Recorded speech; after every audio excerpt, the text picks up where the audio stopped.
नमस्कार मित्रांनो, आजच्या नवीन व्हिडिओमध्ये आपल्या सगळ्यांचे पुन्हा एकदा स्वागत आहे. मित्रांनो, आज आपण जाणार आहोत तळ कोकणात, म्हणजेच सिंधुदुर्ग जिल्ह्यातील कुडाळमधील माझ्या आवळे गावला आणि पाहणार आहोत कोकणचा गुप्त रानमेवा म्हणजे चारोळी, अर्थातच चाराबोरा. मित्रांनो, तुम्ही हा रानमेवा कधी खाल्ला आहे का? कोकणातील जंगलात नैसर्गिकरित्या मिळणारी चारोळी म्हणजेच चिरोंजी किंवा चाराबोरा ही एक अतिशय पौष्टिक आणि दुर्मिळ असा रानमेवा आहे. चॉकलेटी रंगाच्या झाडावरती पांढऱ्या कलरचे पॅचेस असणारी ही चाराबोराची झाडं.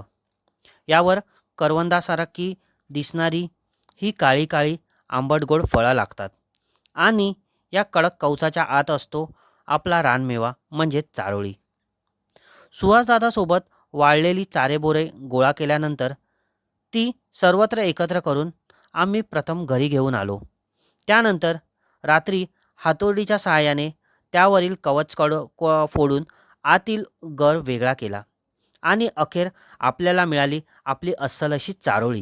हे चाराबोराचे फळ जितके चवदार आहे तितकेच याची चारोळी आरोग्यासाठी गुणकार आणि पौष्टिक मानली जाते. याच्यामध्ये व्हिटॅमिन सी आणि फायबर भरपूर प्रमाणात आपल्याला आढळते.